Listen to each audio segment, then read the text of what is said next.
en aparté avec Vivistone. Donc, beaucoup m'ont demandé en DM de me présenter qui était Vivistone, en aparté avec Vivistone. Donc, me voilà aujourd'hui auprès de Stone, alias Viviane de mon vrai prénom. En aparté avec Vivistone, met en avant les talents de demain ou d'aujourd'hui dans la communauté afro-antillaise. Mais pas que.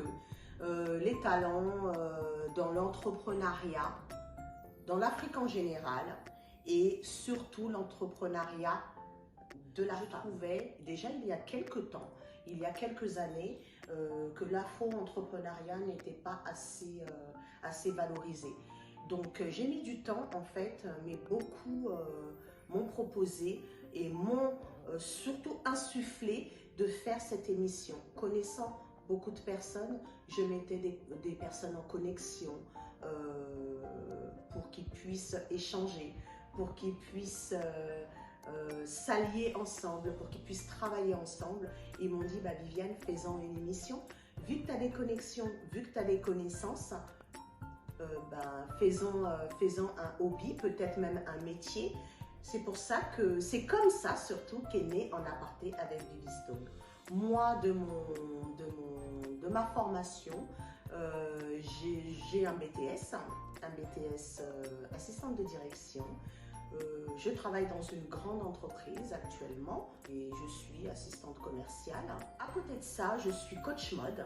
Donc, c'est pour ça que j'ai une page Instagram Vivistone et une page à part pour En aparté avec Vivistone. Parce que je suis coach mode quoi, ça consiste en quoi? Je suis surtout, on va dire, ce qu'on appelle conseillère en image.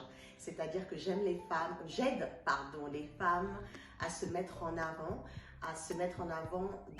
dans leur vestimentaire, savoir allier les couleurs et surtout, avoir de l'estime pour soi-même parce que c'est important. Quand on s'aime, quand on veut que les autres nous apprécient, il faut d'abord s'apprécier soi-même. Quand on veut se valoriser, il faut d'abord se valoriser soi-même. Et ça, c'est une notion très très importante pour moi. Donc, je suis devenue comme ça de fil en aiguille en fait, conseillère en image. J'aide les gens à faire leurs courses. Ce qu'on appelle aussi communément personal shopper. Donc, je les aide à s'habiller, à avoir confiance en elles et à se tenir. C'est aussi de l'afro-entrepreneuriat en elle-même, c'est-à-dire des choses en Afrique. Donc, moi étant congolaise d'origine, je voulais avant tout connaître mon pays.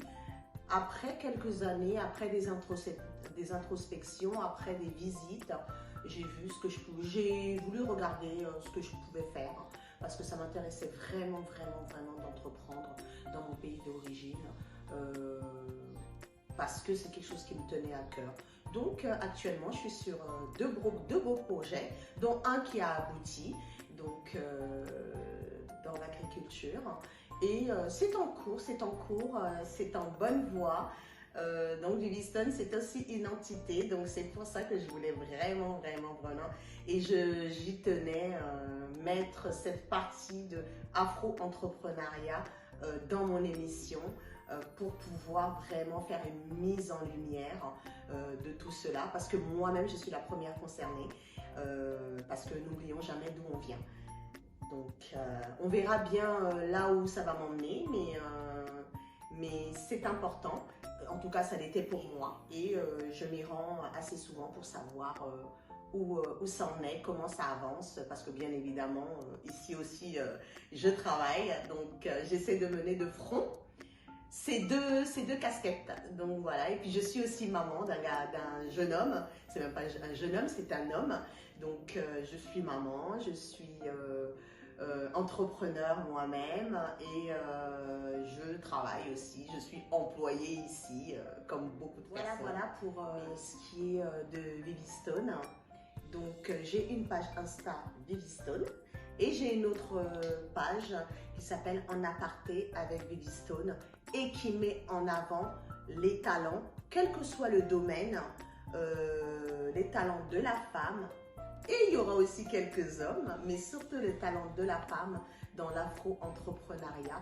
Donc leur parcours, leur formation et se présenteront à vous dans leur domaine d'activité. Voilà, maintenant vous nous connaissez un peu mieux et puis vous allez me retrouver bientôt dans ma prochaine émission avec une nouvelle invitée. Bye bye!